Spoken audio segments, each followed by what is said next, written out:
In this episode of the Maximize Your Medicare podcast, it's another beginner's corner and why the way that we get our information today, YouTube, podcast, tweet, they don't really work, and why you need to have a cohesive household strategy, and then a look at a particular part of the Biden proposal under healthcare, which is to lower Medicare eligibility from age 65 to 60.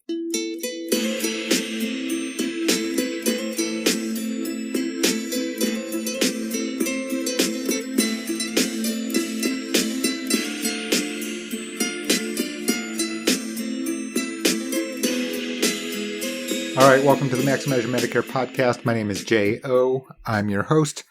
I'm also the author of Maximize Your Medicare, published in 2020 by Allworth Press. You can get it on Amazon. You can get it anywhere that you can buy a book.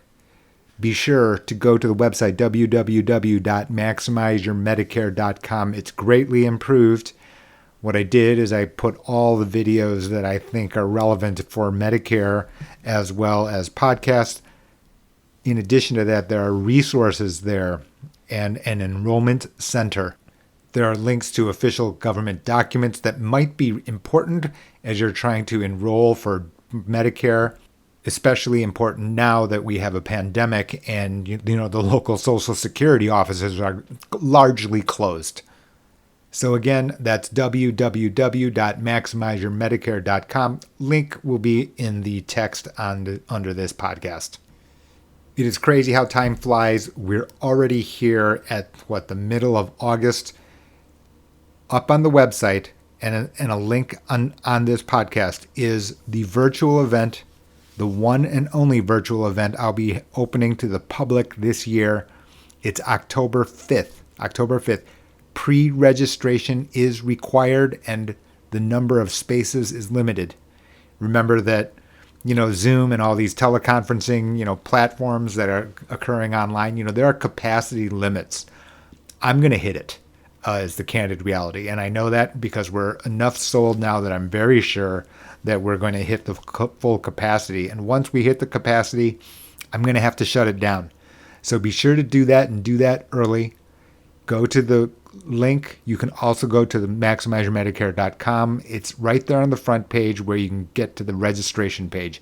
Be sure to do that. I'll be explaining not only the parts of Medicare, but what to look for, what isn't in all the documents, Medicare and You. That will also include Medicare Advantage and Medigap, the outstanding features of both and why someone wants to choose one of those over the other. Again, that's October 5th. Be sure to pre-register and do so as soon as possible. You can do so on the website or I'm using the link in this podcast. So the first part of today's podcast has to do really with, the fact that, even on the podcasting world, YouTube world, articles that you may see in retirement magazines or financial magazines like Kiplinger's or Barron's, stuff like that. And I've read a lot of these articles. I don't candidly watch other people's YouTube videos or listen to their podcasts because I don't want to be pushed off my style necessarily. I have a message. I don't really compare myself to other persons because my perspective may be different. It may or may not be different. You can tell me. And I realize that, not necessarily everyone's going to follow. I'm going to say that some people are going to say, well, you're trying to bring in other topics, not really only Medicare, which is true because of the fact that, you have these ripple effects and something I make a lot of, for example, on a YouTube video, I'm sitting and pointing out that even other certified financial planners, of which I'm one, have shortcomings when they're making other retirement strategies or suggesting other financial strategies that they're running into conflicts, whether or not they know it or not. And the suggestions you can read, can actually be presenting other problems which are greater than the original benefits being suggested. Now, without going fully into it, you can listen to other podcasts, you can watch videos, but IRA, Roth IRA conversion is an exact example. While, there is a rationale when taken in isolation, the issue is that the ripple effect can be bigger than the benefit from the original suggestion, due to the fact that this can create IRMA, and IRMA can be bigger than the amount of money you would have saved or the benefit you think you're getting from a Roth IRA conversion. So, we're not going away from that world. I'm 100% convinced about that, because of the fact that, there are taxes involved. First of all, the payroll tax, funds Medicare, and HSA is actually a tax credit. The APTC under the Affordable Care Act, which is, the premium subsidy, that's not really just a cash handout. That is an IRS tax subsidy. Well, I guess that's kind of redundant, right? IRS has to be a tax. It has to deal with taxes. But you understand my point, which is that there's not going to be a good way. There's not an easy way to separate, to compartmentalize these topics. In fact, they should all go under the umbrella of financial planning topics, not health insurance investments.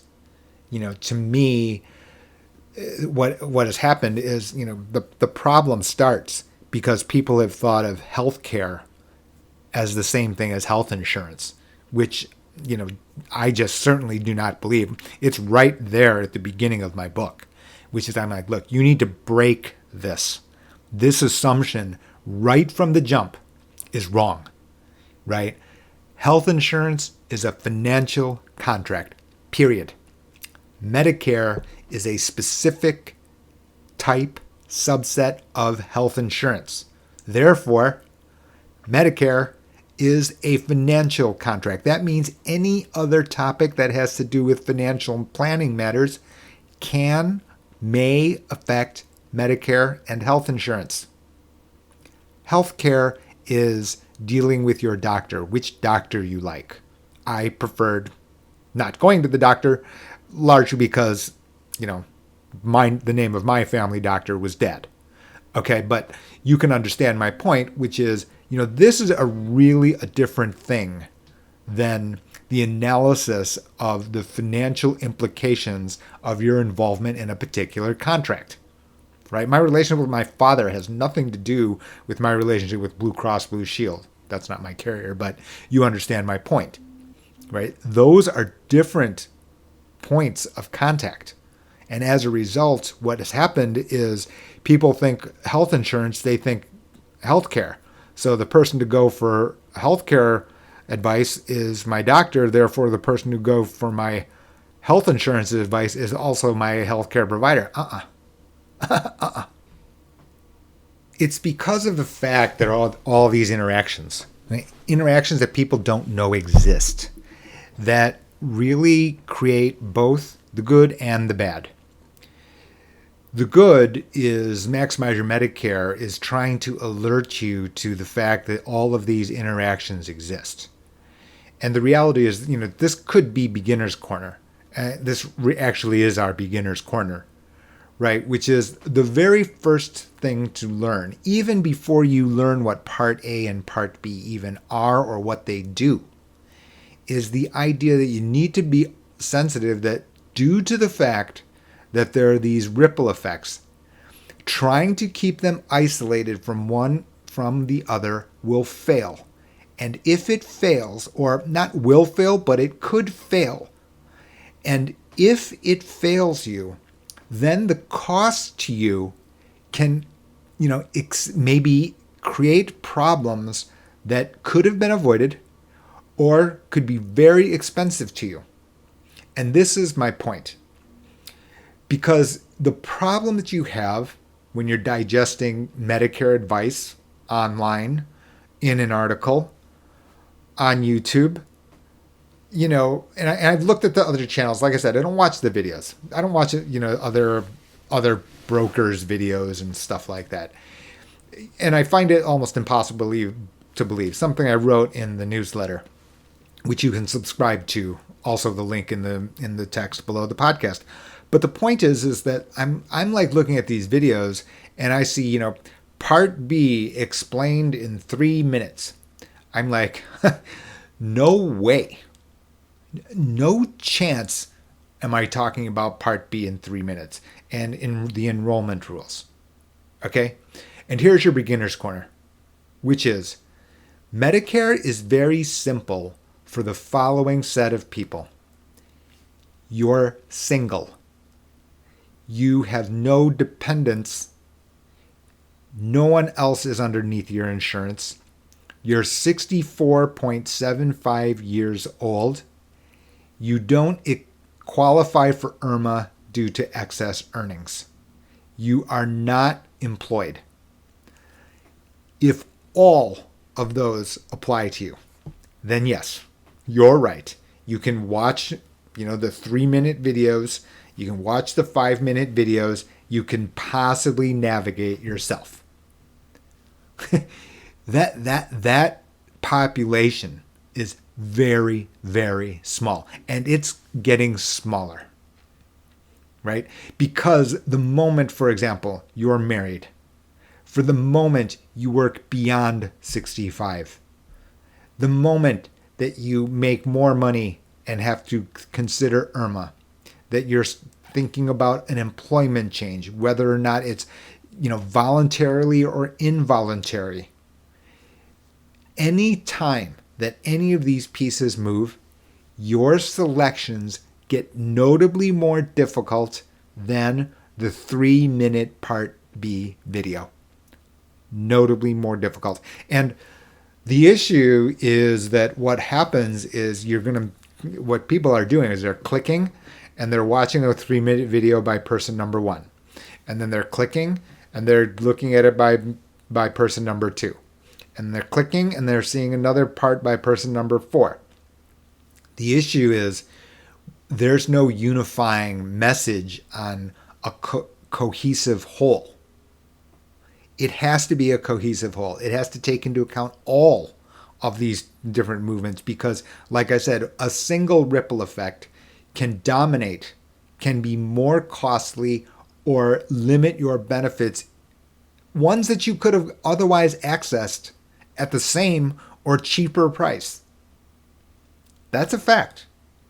And what ends up happening is, due to the fact that our society, the way that we want to get information in snippets, in segments, in a tweet, that kind of thing, as just a fragment of information, and think that's your complete answer. Your bottom line here is there's a reason for the book. I understand people don't like to read books. I see, people, what ends up happening is, people contact me. They buy the book. They don't finish the book. They go, oh, there's Jay's contact information. I'm just going to call him. Yeah, and that happens. And I can get it. I can understand that. And you can do that. You're welcome to. Okay? I'm not going to stop that. I already know that. But the issue here is that the concern that I have, the issue, the concern, whatever you want to call it, the problem that I see when I notice the fact that there are 6 trillion videos about Medigap or Medicare Advantage or Part B, Part D, and, they're sitting there in 3 to 5 minute segments. My Part B is 46 minutes. So in other words, the fact that I'm trying to show you that there are a lot of moving parts and that any single detail can change your optimal path, which would mean either cheaper or better benefits or both. That's your beginner's corner. Okay, you may not be up on current events, but coming in November, there's going to be a presidential election, and for the readers of the newsletter, watchers of the podcast, watchers of the YouTube videos, things like that, you'll know that I have been bypassed as the Democratic candidate for vice president. Just kidding. I'm not a registered Democrat or Republican. So anyway, What I thought I would do here, however, is discuss the challenger and the effect on Medicare, because it's not getting very much press, and that's the point of why I'm pointing out here. The Democratic nominee, Joe Biden, is proposing to lower the age of eligibility for Medicare from 65 to 60. Now, without going into my obvious self-interest as the seller of a book, so at 10,000 people a day, and that's about right. Okay, so instantly right now, if you take 10,000 people a day, turn 65, and they're going to be 5 extra years worth, you're talking about something like 18 million people, and that's, close enough for estimates, here. You add that to what the CMS is reporting to be 63 million. That makes Medicare 80 million. If this kind of proposal were to take effect. Now, let's talk about, first of all, the obvious populations, the existing population of Medicare beneficiaries. Do I think that this affects your life? Well, yes, I think it does. Because if this is not funded correctly, meaning funded, then what will end up happening is we're going to have to come up with some other way. And this I'll probably have some time to research, over the next, month or so. But the reality is that Part A is from the already deposited payroll tax. Okay, so let's leave out the politics of, the pandemic financial system and pay, the population has learned this new word called payroll tax. So leave that out. What I'm talking about now is the current Medicare beneficiaries are being subsidized by Part A, which is coming from the Medicare Trust Fund.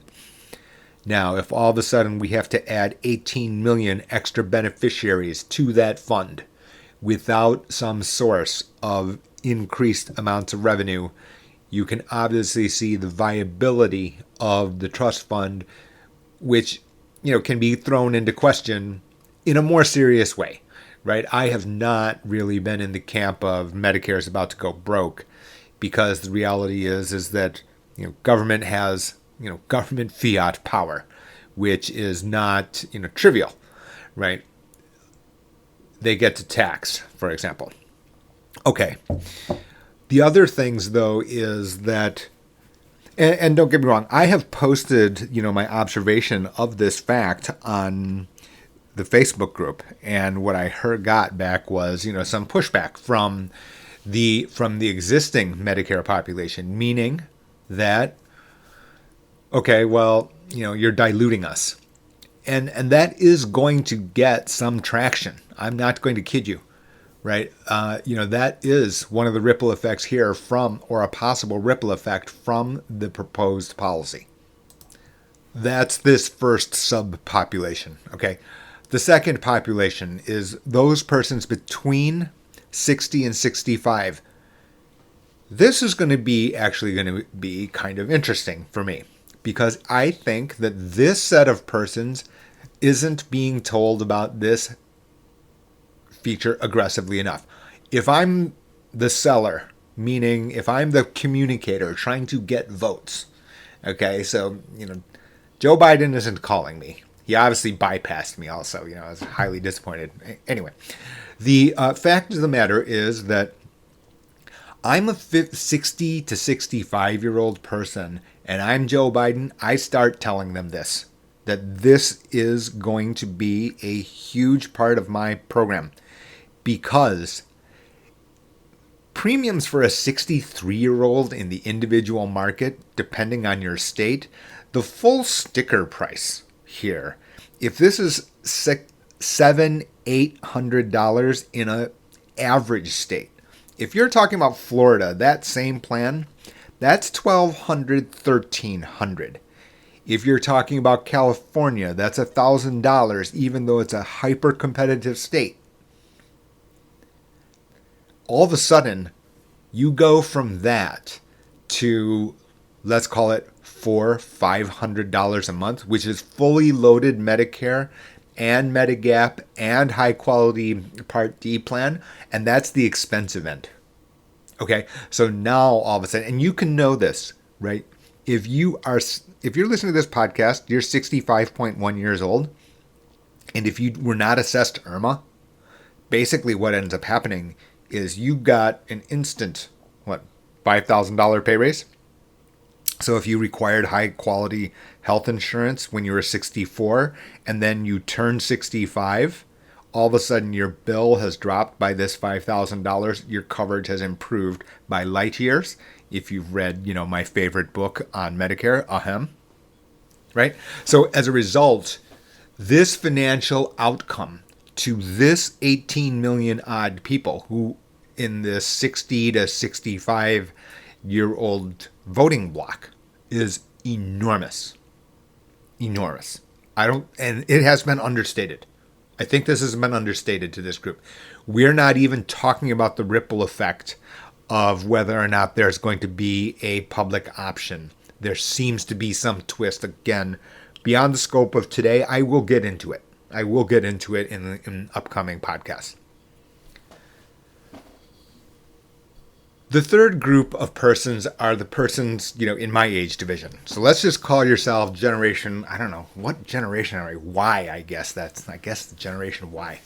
Anyway, so a central theme of Maximize Your Medicare, a central theme of the podcast as well as videos that I've, posted up on YouTube is the fact of these ripple effects that I've been trying to stress to people. I've been trying to say the following two things. That Medicare is number one, Medicare is very simple, easy, don't need don't need a book, just watch 3-minute videos on YouTube. Yeah, if you're 64.9 years old, single, no dependents, and no IRMA, and oh yeah, by the way, you don't work. Okay, for that slice of the pie, yes, Medicare, simple-ish. The moment that any one of those dip switches is different, further consideration is required. And we're not backing off that. This is, if you've heard me speak or seen me on the videos, if I said that once, I've said it 100 times, which is there are these ripple effects. These ripple effects are big one way or the other. Either your health insurance contract will be notably better under Medicare, or your costs will be far lower. Or if you've overlooked something, your taxes can be far higher. Or one person on Medicare, spouse not on Medicare, you've got to think about overall household well-being. And by well-being, I mean both your financial well-being as well as whether or not that's the correct, appropriate, fitting health insurance setup for your household. It is very common when people reach out to me and I charge them, I give them the bill and they send me the one-time fee. The common observation is that I never knew that I had this many things to consider. What's not being said right now is that the Biden proposals here, they don't make my book and what I've been saying here less applicable. They've been making it far more applicable. And as I said in the past, because of the fact of taxes, because of things like, Roth IRA conversion that CFPs, in other words, certified financial planners, of which I am one, they're out there in the press telling, do this, do this, do this. Yeah, well, you're walking into a place where you can be paying over 100% marginal income tax because they didn't understand the ripple effects.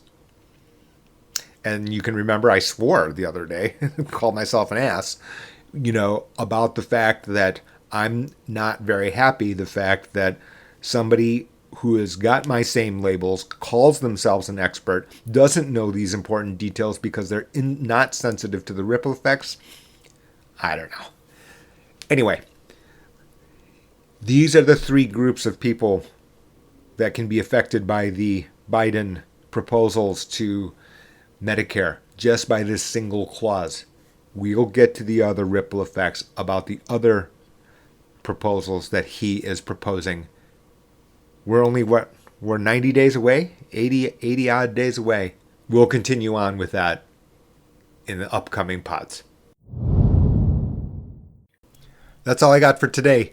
Don't forget to register for the virtual event. Can't tell you that strongly enough. This thing is going to close, and I'm not going to have any power. There are technology restraints here on number of attendees. www.maximizeyourmedicare.com. Be sure to go there, register for the event, or click on the text below. The link is there. Last thing, please give this a 5-star review on Apple Podcasts.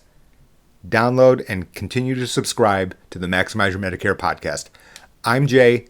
Hope you enjoyed today. Talk with you next time.